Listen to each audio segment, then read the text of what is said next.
And this is Average John coming at you with another video about what I have read this week. Now, I read 10 comics. Read 10 comics. That's number 10. Oh, yeah. Well, basically, I read 10 comics. I read 2 a day starting on Monday and, Tuesday, Wednesday, Thursday, Friday. All that. So I read all types of comics. So, of course, I'm going to ask the question, what do you all read this week? And just leave it all in the comments down below and what you're excited for. Now, I'm hopefully going to see Black Widow today. That's the thing I'm most excited for right now. And so, without further ado, though, I am going to get into it. So these are all stories, no spoilers ahead if you don't want any spoilers for any of these stories. Then yeah. But the first thing I read is 28 Days Later, #1 by Boom. Now this is a great story.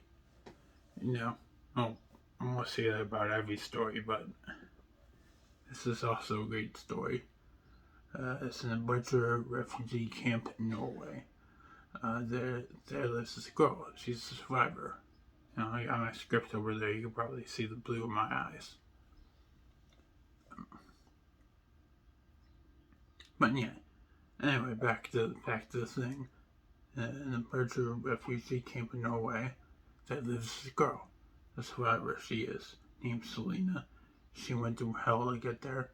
She didn't want to travel anywhere else. She doesn't want to travel anywhere else. And there comes this reporter named Clint Harris. He wants to investigate the outbreak and wants to prove that the powers that be, like governments of the world and stuff, started this outbreak. He wants to go to London, which is where an American-led NATO force is going to be the next day. It's also in the infected zone. So, she may need to be their guide. That's where Selena comes in. But she doesn't want to go back to where she just came from. She just fought tooth and nail to get out of there. So she reluctantly agrees and meets the whole crew that Clinton hired for this mission. We've got Trina, Derek, we got Hirsch, and Acorn. No idea why he's called Acorn yet. They're flying into this tiny village called Stumbo, and where they'll meet a supply boat that'll get them past the quarantine lines into Scotland, or they'll sneak into London. Unfortunately, their plane is shot down when they're shot down. They're forced to land 9 miles away from Stumbo. They're walking from there.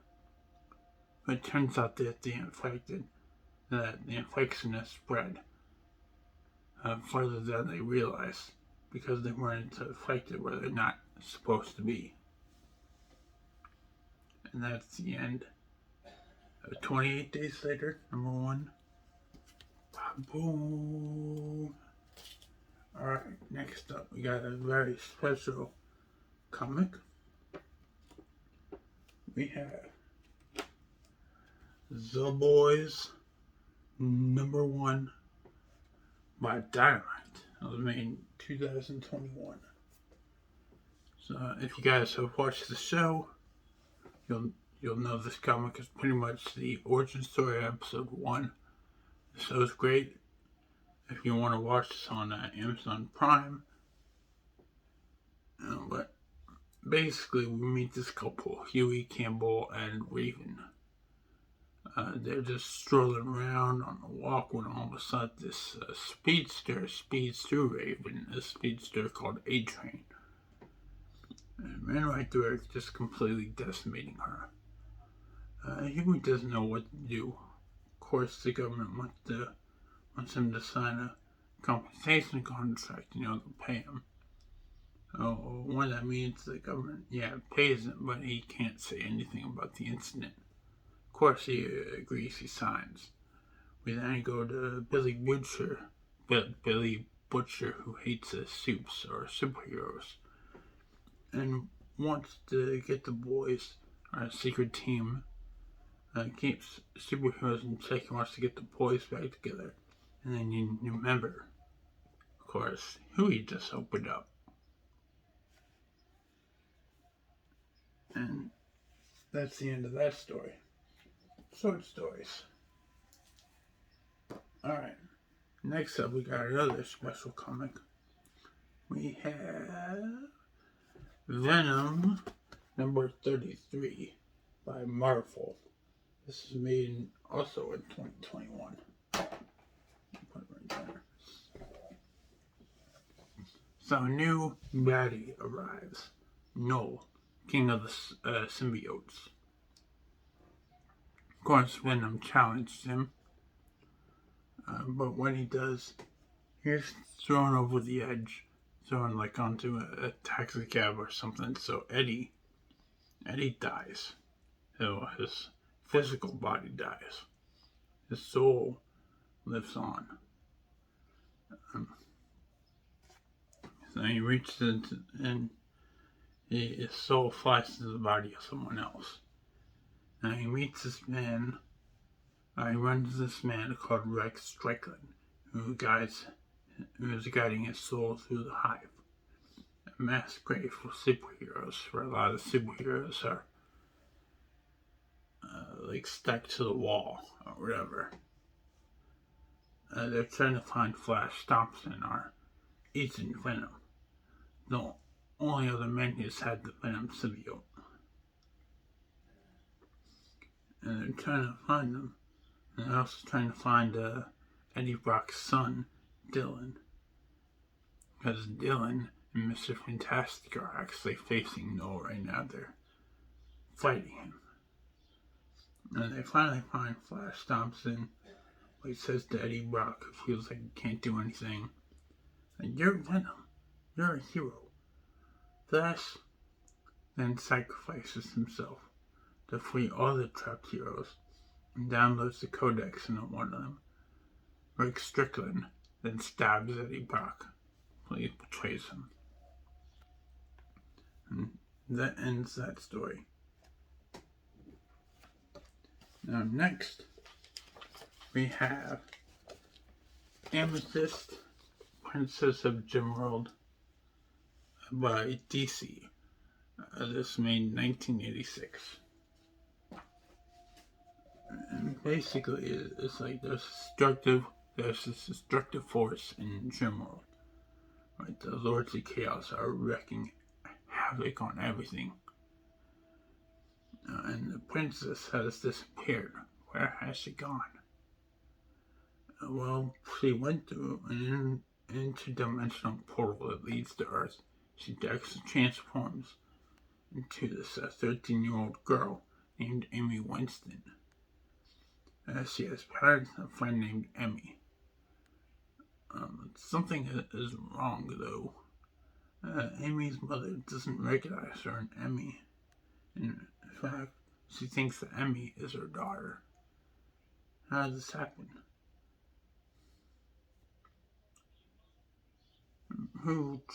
What tricks has he played on Amy? Has Emmy played on Amy? Well, I won't get to think about that too much right now, because there's a robot named Flaw who has secretly followed Amy to Earth to kill her. But he runs into her father first. So he starts threatening her father, who, was cheating on the mom. And I think he might have been on this fault too. So he was unknowingly cheating on his mom with a girl named Gina. Which then Flaw says that he's unworthy. And he throws him at Gina. And he starts marching towards the house to get her mom. So that's the end of that story.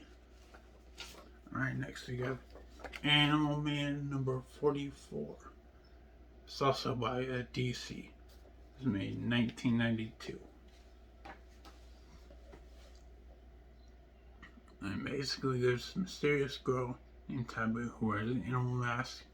She is looking for the secret project from Star Labs that will explode or destroy in like 7 hours.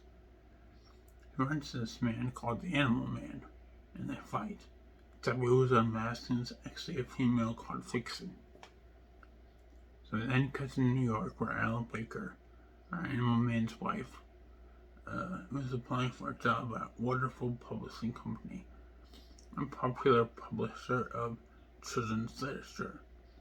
She meets the person who started it, Sally Seaves, who immediately hires her and sends her to the comic book division. She meets Lester, and he shows her the most popular comic to penalize her. Which, yeah, it sounds a little obvious. They're poking fun at Marvel. It's how popular the children send fan mail, comics that they made, and all that stuff.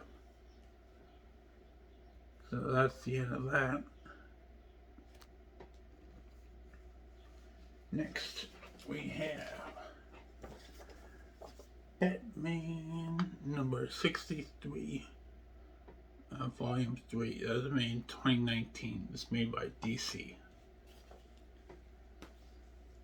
What happens in this? Well, Bruce Wayne is standing on top of a building like he always does. You know, he's doing his normal thing. He's brooding, staring off into the distance, waiting for crimes. Selena Kyle, also known as Catwoman, finds him on the rooftop. And turns out they're married. And they go off to work, but John Constantine, who is with Batman, tells him that she will die in his arms in a few days. And of course he thinks nothing of it. He's going to protect her. He's going to stop that from happening. So he goes to a stadium to deal with Two-Face. Catwoman goes to another stadium to take on Killer Croc and Kite Man. Of course they both do it, and they go to the Batmobile. The Batmobile, nothing's happening. You know, they're driving.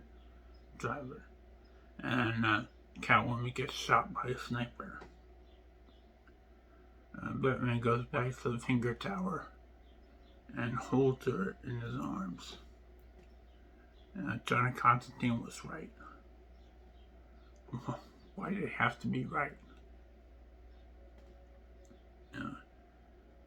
Batman gets angry at him and says, "I never understood you. Your powers, your will. You could have been one of the greats. You could have saved the world. You could have been a superhero if you weren't just such an idiot." Constantine tells Batman then that he himself is not real. Nothing in this world is real, because Batman is under the control of Scarecrow's fear gas. And that ends that story. Now, we go to Batman Universe number 2, volume 1, by DC. It's published in 2015. So what happens in that?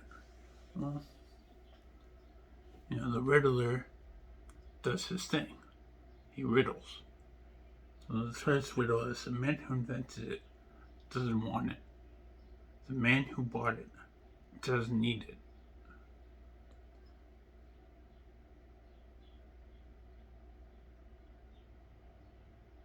It's a coffin.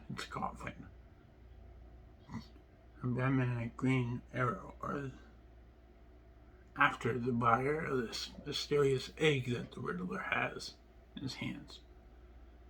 They're after him. It's called the Faberge egg. They know nothing about it. They just know it's expensive, and whoever he's selling it to is worse than he is. So, and the Riddler, he's I don't know, something's off about him. Because he's used that riddle before. It was the first riddle he actually used on Batman. So he's like, what is this game you're playing? You're not on top of it. But the Riddler just runs to get away, and then he hands, well, Green Arrow and Batman, they beat the snot out of him like they always do.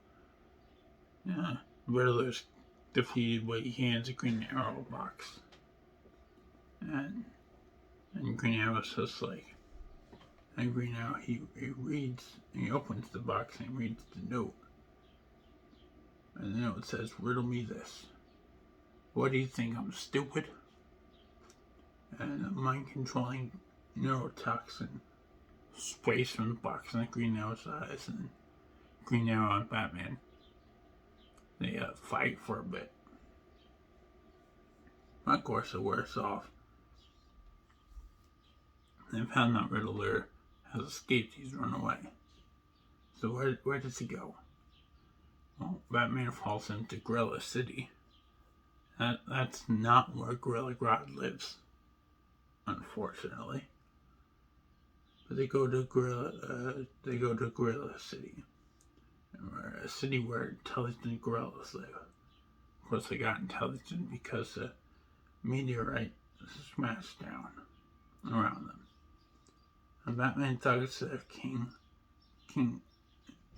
Maddie to find the Riddler who is hiding there. King Maddie agrees, and they go to the Hall of Thrones where Riddler is, and they find him collapsed. Turns out that the egg emits radiation. That's why he has been off his game. And it messes with Batman's technology, and it transports him to planet Thanagar. And it turns out, it cuts to the buyer. The buyer is a man called Venom Savage.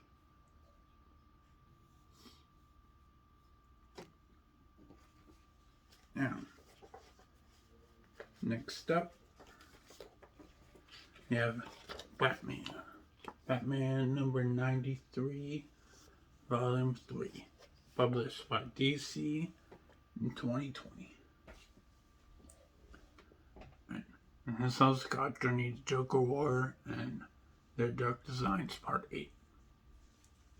And you see Batman, or Bruce Wayne for that matter, just lying down near a mysterious man in a mask with a D on it. He circles Batman and tells him what's happening. There are 5 assassins, a Deadshot, Deathstroke, Shiva, KC Beast, and Merlin, who killed a lot of government officials, making Penguin, or Oswald Cobblepot, the new mayor of Gotham. Punchline hacked into and drained a lot of Bruce Wayne's bank accounts, making her the richest woman in Gotham. The Riddler isolated Commissioner Jim Gordon and now controls the GCPD, the Gotham City Police Department. Catwoman, or Selena Kyle, is trying to hack into Wayne Tech's remaining accounts so they can have some and distribute the money elsewhere. But she gotta do it fast because Punchline is looking to do the same thing. It's like the Punchline is fighting Harley Quinn right now. But she cheats. Punchline cheats, of course. She stabs Harley and throws her into the sewer. And then she takes care of Catwoman. The man in the mask reveals himself to be the Joker. And he has Deathstroke stab Batman in the knee so he can't chase him. He's not dead, but he can't chase him. But it turns out, of course, the Punchline is working with Joker, and Joker is now a billionaire. And that's the end of that story. Next, we have Black Mask, The Year of Villain, Volume 1, made by DC in 2019. Alright, so Black Mask is also known as Roman Sionis. He robs an armored truck, he takes hostages, and he tells the last remaining hostage kind of like his origin story, or at least the like the Cliff Notes version. Basically, why is he Black Mask? Well, he tells him he likes the mask because it kind of reminds him of the makeup his mom put on him when he got beat up by his father. His villainy started when he got the inspiration at Bruce Wayne's family funeral to burn down his parents' building with his parents in it alive. Yeah, in the present, you got Detective Renee Montoya and Batwoman. They catch wind of him and then track him down and chase him. His mysterious drone in the sky that shoots most of the police at the scene. But, Black Mask uses it to fly away. Turns out, that's like Caesar's. But he's dead though, so how is he broadcasting a hologram to him? Anyway, he convinces Black Mask to gain power by taking control of companies all over the world instead of just staying in Gotham. He tells them about Hedberry, a multinational pharmaceutical company. And so Black Mask gets out the building without the mask, so he's unrecognizable. Montoya mistakes him for a hostage and tries to drive away with him. But of course, it's Black Mask, so he's a villain, so he shoots her, gets out, and then he heads to the main office of Hedberry, which is in Melbourne, Australia. And that's where it ends. So last but not least, we have Blue Beetle, number 23, volume 6 by DC, made in 1988.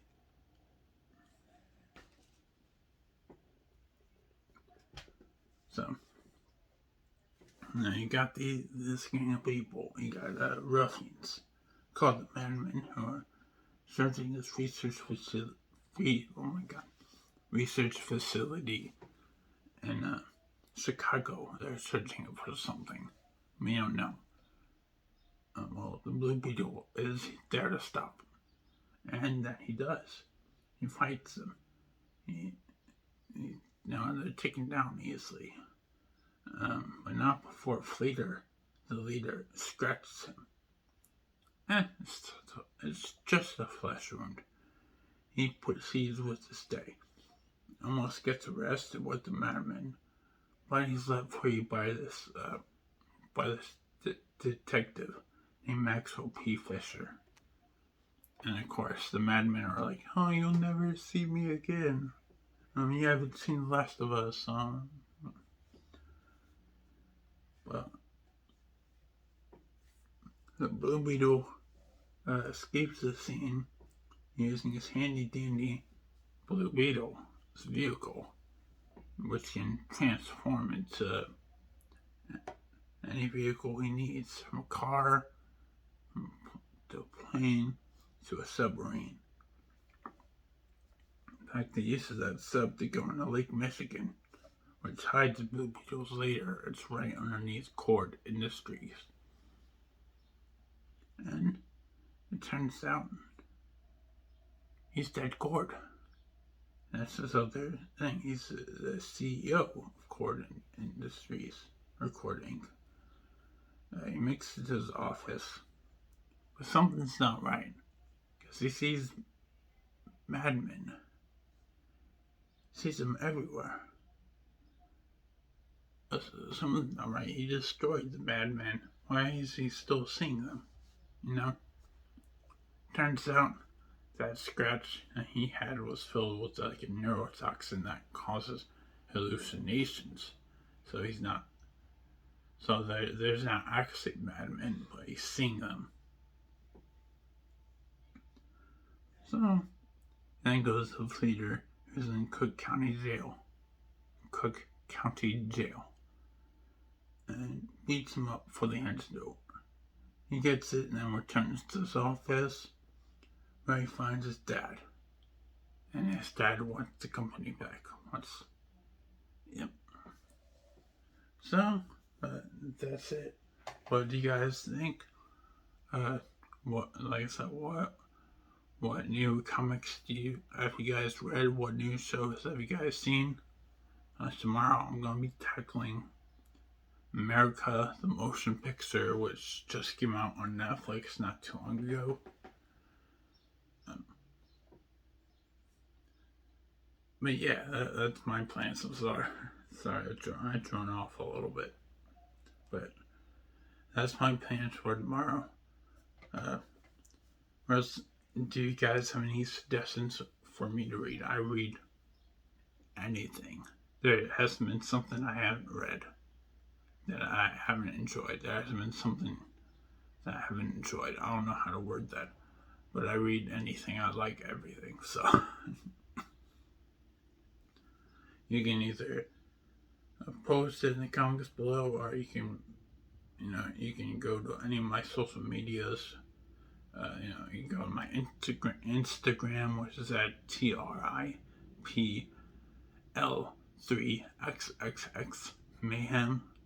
Go to my Twitter at Real Average John. And you go to my Facebook at Official Average John, of course. They'll be posted in the description below as well. Okay, that about does it for this week. Like I said, tomorrow I'm doing America the Motion Picture. I'm gonna hopefully see Black Widow tonight. So, with all that, I will bid you guys adieu. I will see you tomorrow.